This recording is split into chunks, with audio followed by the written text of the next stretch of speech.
Welcome back to the Artefactors Union. I am your foreman, Douglas Scoundrels, and today we are doing one of the more notorious recent boxes. This is the Forge a New Path box, containing only 3 models, which you see in the artwork.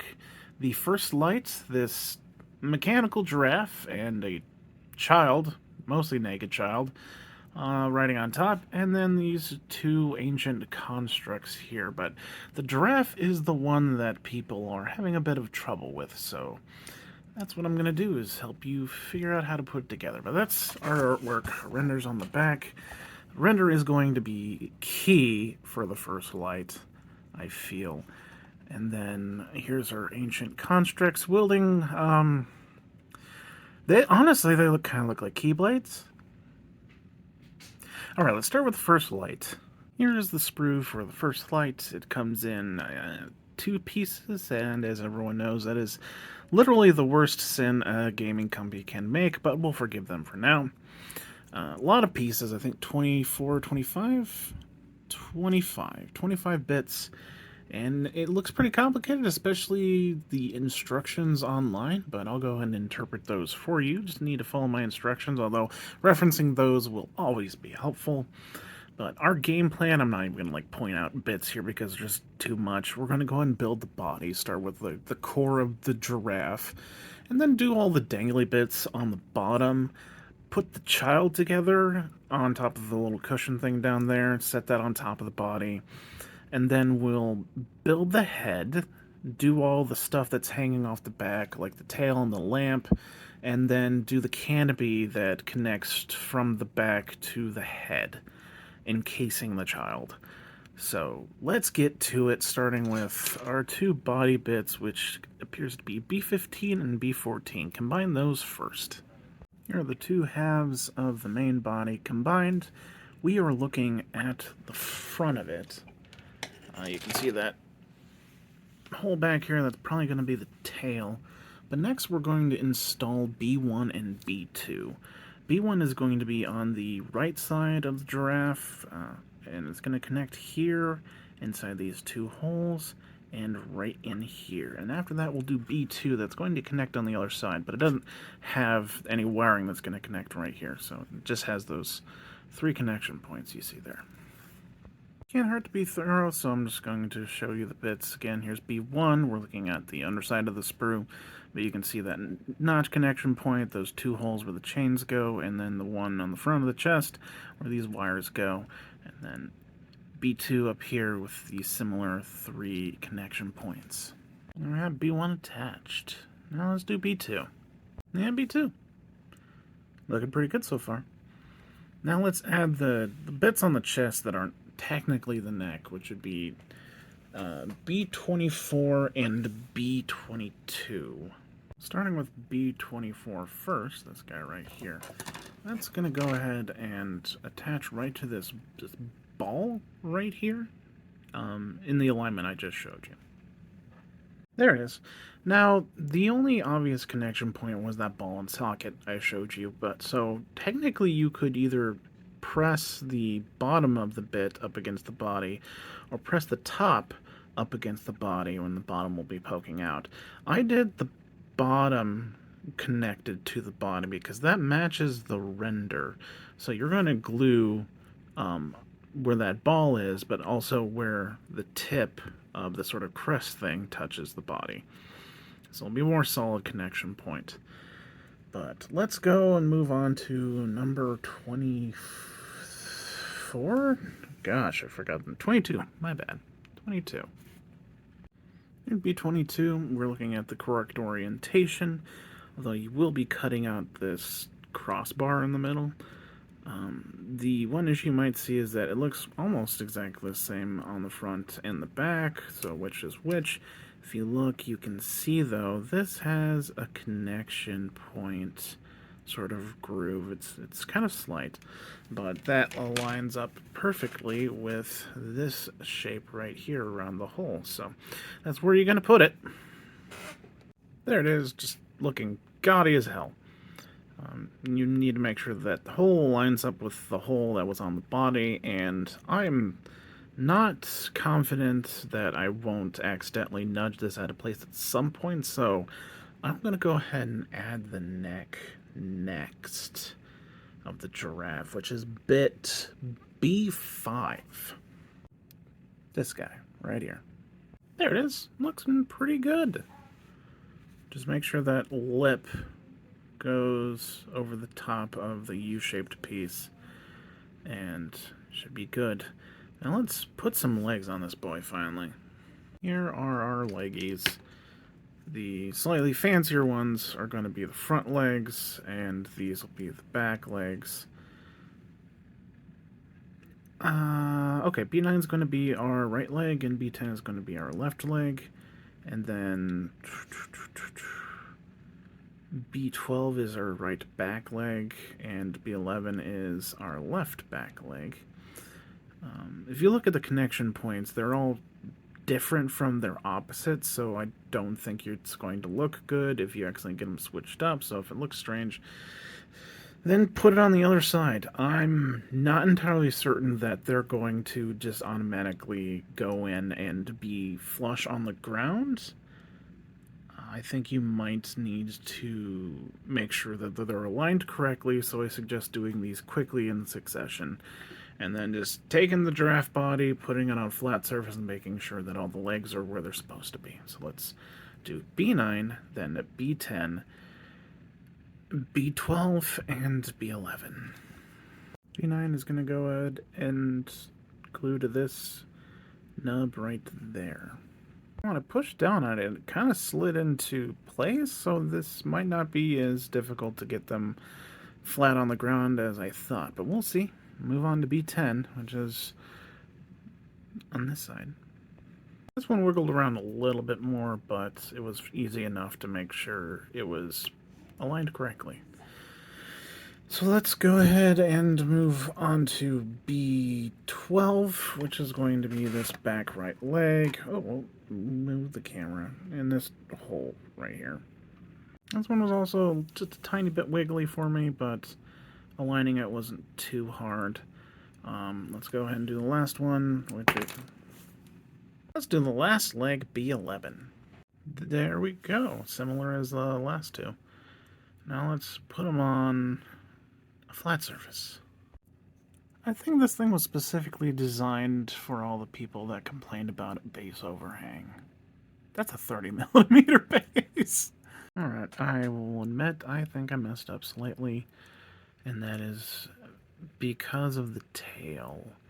Tail's in 3 pieces, and one of the pieces has some wires that go somewhere, and I wasn't quite sure where they went. I'm pretty sure that there is the tiniest little connection point underneath B2, this sort of plate here. I remember seeing it earlier, and I had no idea what it was for. So, obviously, you are watching this whole video before you assembled it. Don't put that guy on. Do him after this step. And honestly, you could probably do this step, these 3 steps, and then put the back left leg on there afterwards. But I'm going to go ahead and do it because I think I can still thread it in there. It's you can't see it, but I'm pretty sure I can get it. It's just going to be fiddly and a lot harder than what I'm suggesting you do. But let's assemble the tail now. Our culprit is B4 here. That is going to attach to the underside of B20. And then B17 here is going to attach to B20. And I'm pretty sure you can align it just by using these little dangly bar things, because that's it. Just assume gravity is functioning normally. Again, here's our bit. So I could probably jam the wires in where they're supposed to go and be done with that, but that's not showing you how the model's made, and that's the intent of this video, so I went ahead and kind of swallowed my pride and ripped that bit off B2. Sorry, Jeff, I'm sure it'll be fine once you put primer on it. Anyways, our connection point for the wires is this circular bit in here. Now, the kind of sort of tricky bit issue is that our bit needs to connect to the bit that goes in that hole there. And I think gluing it to B20, jamming B20 in there, and guiding the wires in after the fact is doable. But if it's not, pretend I said that you quickly glue that in there first and then glue it to B20 as you're putting B20 into the tail hole. But I'm going to try adding the two bits together first. Alright, here they are combined. Let's combine them to the giraffe body. Oh yeah, no, that's fine. You don't need to do the more complicated version of that. That's good. It's not glued in yet. It just slid into there just fine all by itself. So let's go ahead and put B2 back on and pretend I know what I'm talking about at all times. Actually, you can barely tell I pried that off. Good job, Doug. It's almost like I'm good at this. Alright, let's put the tip of the tail on. Now, this connection point is iffy. I mean, it's just got to be because there's just not a lot there to connect the tip of the tail to the rest of the tail. Thankfully, Weird put these bar things, ornaments, whatever they are, which will give you a good idea of the orientation of it, because obviously gravity works how gravity is supposed to work. And also you can just reference the render to see what kind of angle this tail should be at. Anyways, we're done with the body. Hell yes. Now let's make ourselves a child. We have 3 pieces of our child body on the sprue here. B21, B19, and B18. And then a head over on the other part, the other sprue, half, whatever, B3. So let's clip out B21, and then, I guess it doesn't matter. We're going to go ahead and combine B19 and B18 first, then glue it to B21, and lastly do B3 the head on top of that, and then we'll put the whole child and cushion on the back of the giraffe. Let's get to it. Here are 2 halves of the torso, and let's add them to the cushion and legs. The ends of the arms are going to glue into there in that hole and on top of this wrist. There we go. Now just finish off with the head. That took a little pressure to get to smush into place. Don't be afraid to just pop it on there. You can also probably add it onto the bits of the torso before you glue the torso to the legs and cushion. That might make it just a little bit easier. Okay, let's plop this on top of our giraffe. Well, I think it's going to be connecting on the rim of the cushion. Our guide holes, our guide pegs right here and right here correspond to these 2 holes right here. There and there. Now, this took a lot of smushing. And it wasn't terribly easy because I was afraid of knocking just about all the bits out of place. So 2 options. One, you can do this step earlier. She's not really in the way of anything, except you can see the cushion kind of overlaps over the top of the chains on B1 and B2 here, so it probably needs to go on after those 2. But other than that, you could... Okay. So I think best order, now that I'm thinking about it again, put the 2 halves of the giraffe body together, and then do the tail. Add B1 and B2, then the cushion. Can do the rest of the child if you want. And then once that's all done, you can do the parts of the chest and the neck and the legs. Yeah, legs can go on later than when I initially did them. Now, if you are doing it in the order I did it, why are you following me in order? But also, how do you mush this back down on top of the back of the giraffe? Because if you initially just set it on there, you'll notice there'll be a big gap here and a big gap there. And how do you push it on there without breaking anything off? I found the best place to put a lot of counter pressure is right here on the crest on the body. You can squeeze there for those 2, as well as there to get the front down too. And you're not going to knock this out of place as long as you're not pushing on the top of it down here, and you should be safe. But anyways, let's move on to the rest of the bits. We only got 7 left. Let's go. Alright, B8 here is the focal point for the rest of this build. More or less, just about everything attaches to it in some way. So we're going to go ahead and clip it out first. Then, glue B16 and B25 to it. Those cover up the big, wide, flat connection points you saw on the top of it. And then we'll go ahead and also attach B13 and... Oh, knocked it over. Good job, Doug. And B7 to it as well. Finishing with B6. And then once everything's attached to it, we are going to attach it all at once to the rest of the model. Finishing up with the head of the giraffe thing, which will also connect to B8 as well as sticking on the stump of the neck. This is B8 looking at it from the top down. We're going to glue B25 over here and B16 over here, and the little decorative bar flange things are going to be pointed this way. B25 and B16. Alright, we are going to be working on the bottom for the rest of the build. Next is the chains and decorative lamp, maybe, attached to this. B7 is going to be on this side, and B13 is going to be on this side. There should be only one way they can orient to fit in there. Connection point for B7 is right there, and some more on B13. You can also see that these chains are part of the connection point as well.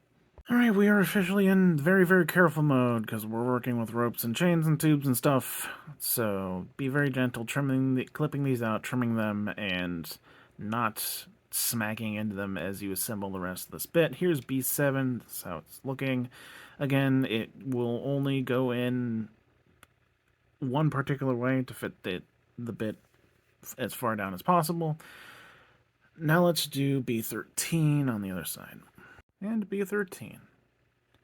Okay, now let's add B6, which is sort of the back flap of this, and we can then connect it to the giraffe.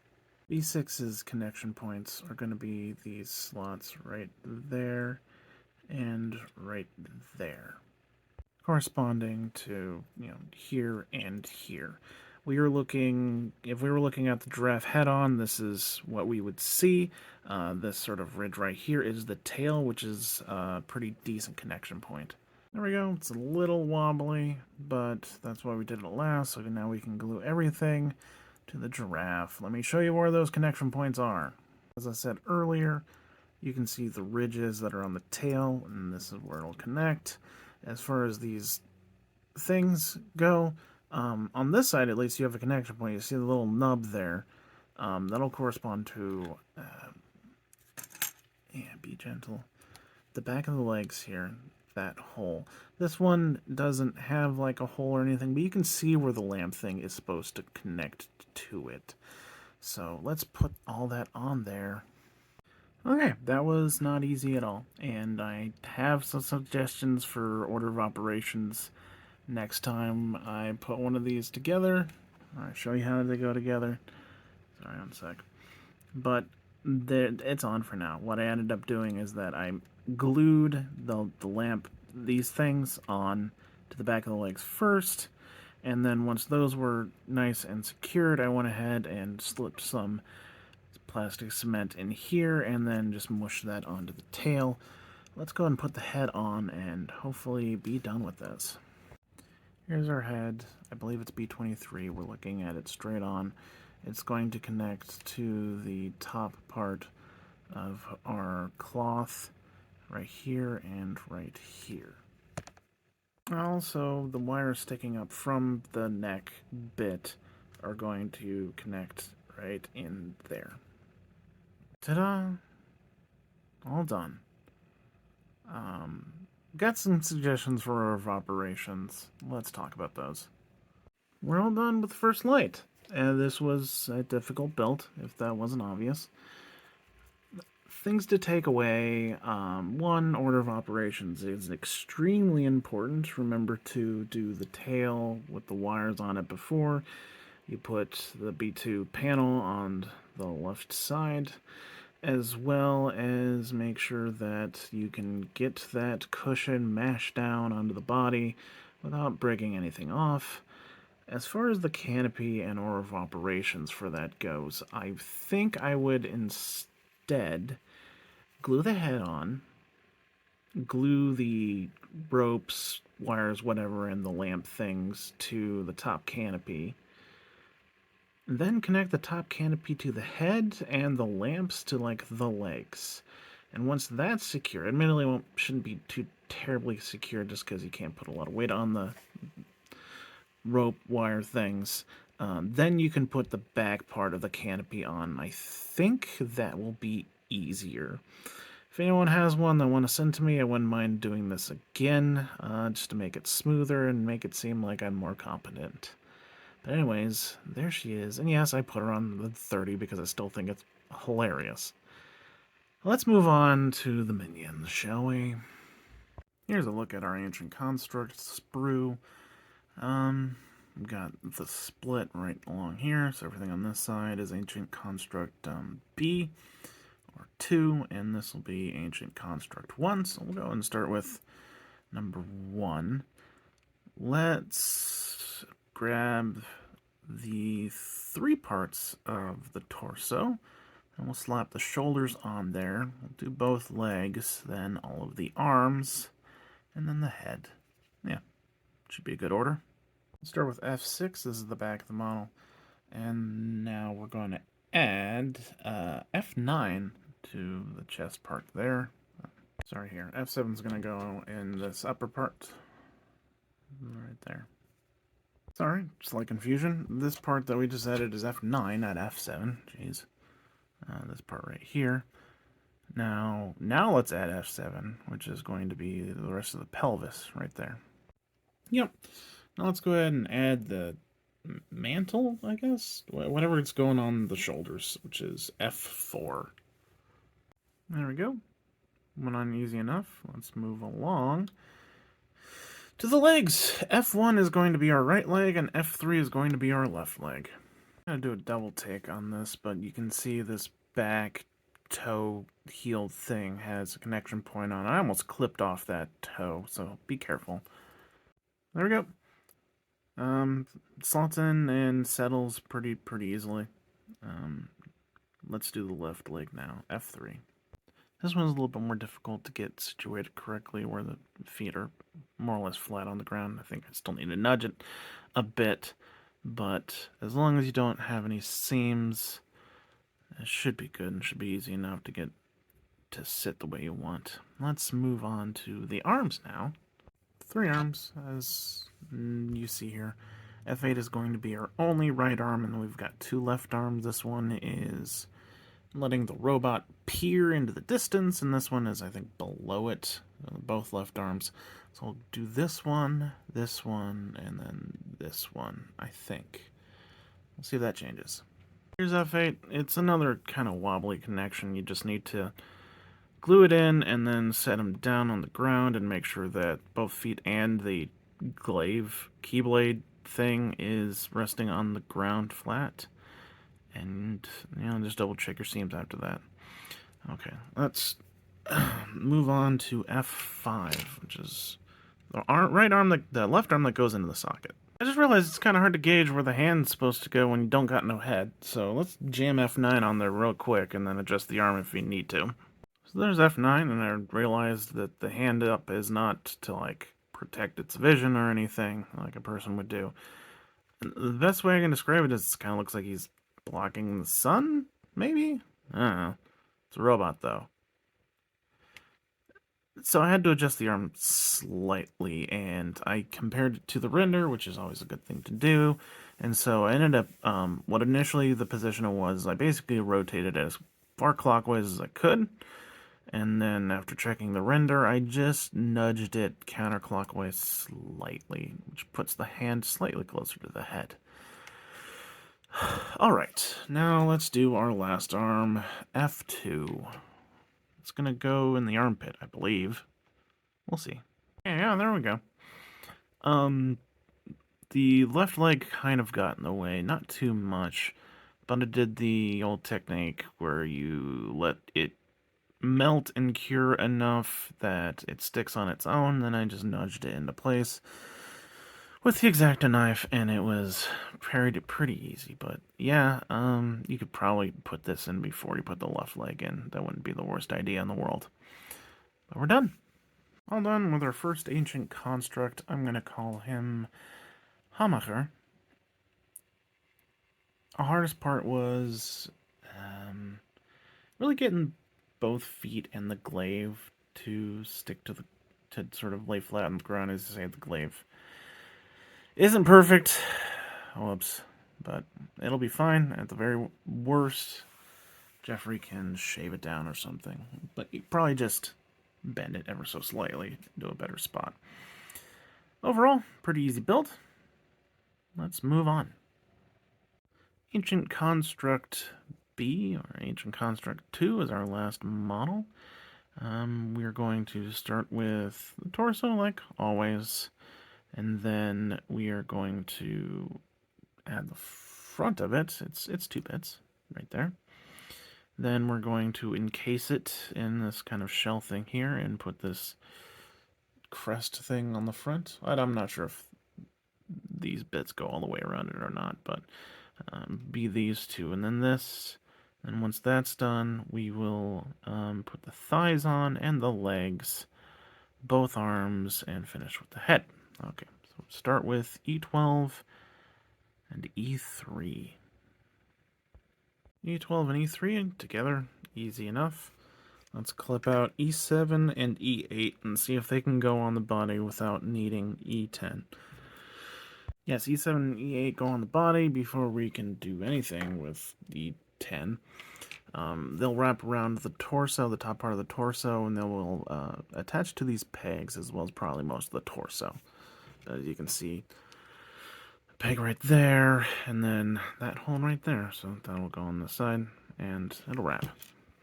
There we go. It might have been smarter to put the head on before we did this. I'm going to do that now. E4. Put that in before you put the shell on. Also, this crest thing is a part of the head, so don't cut it off. Snap up here. Yeah, that wasn't too terribly difficult to get in there, but I still recommend putting the head in before you do the shell. Let's add E10, which goes right on the chest there, covering up that pretty sizable gap. And the backside of the bit isn't completely flat. There's a ridge in there that glues to that sort of grooved part of the front of the chest shell thing. So it doesn't wiggle. It sits in real nice. Alright, let's put some legs on. Let's start with E9 and E11. I think those are the numbers. E9 is going to be our left leg, yes, and E11 is going to be our right leg. Well, thighs. Right leg and right, left thighs. As you can see, they kind of end in nubs. Still got to do the feetsies part. Anyways, left leg, left thigh, right thigh. Let's do that. Here's an E9. And yeah, thanks again to whoever designed this model and add the adornments to give us an idea of what angle the thigh should be at, because it wiggles a little bit, but obviously there's only one angle you can put it in, where that tassely bit on the knee is going straight down, matching the other adornments on the model. Hooray. Let's do E11 on the other side. Exact same situation on the right side. Hooray. Let's do our legs. Give me a second. Alright, we got E5 and E6, and just based off the very gentle curve of the leg, I think E5 is going to be our left leg, and E6 is going to be our right leg, so let's try that out. I'm more confident that that's the correct leg. Let's put the other one on E6, and then get our feet flat on the ground. There we go, that's pretty good. Let's wrap them up. Let's do the right arm E1 and then the left arm E2. Obviously going to go into those pegs on the side of the body. Here's E1. It does rotate, but you can use the flat of the keyblade on the ground to make sure it's at the right angle. Now let's do the last bit, E2, and the left arm. I have mine, going straight down. There's no real, particular guide you need to follow, though. You can have it sticking straight out for whatever reason, I think. Let's finish it. Ancient Construct 2, I'm going to call this one Schlemmer. The hardest part was the feet. The very tiny connection points on the ankles, and making it very hard to get them to, stand up straight. But other than that, pretty easy build. Nothing compared to the first one anyways. Let's look at the whole box. There we are, all done with the Forge a New Path box. The first lights and 2 ancient constructs. I think you can all tell what was the hardest part. Order of operations on the first light was pretty difficult. Very, very gorgeous model, though. So if you learn from my mistakes and follow my directions when I wasn't making mistakes, it should be not too terrible of a build. At least I think so. The ancient constructs were okay. They had some fiddly parts, but nothing to note compared to the first model. All in all, a pretty difficult keyword. Most of the new stuff from Malifaux is a lot easier than 2nd edition, but these builds remind me a lot more of 2nd edition. But really just for this keyword that I've noticed. Anyways, best of luck. And you know what? Thank you for everyone that's been watching this and giving me positive feedback. It feels real good to know I'm helping y'all out there. I appreciate it. Thank you again. And I have been your foreman, Douglas Scoundrels, helping you build a better Malifaux. Best of luck.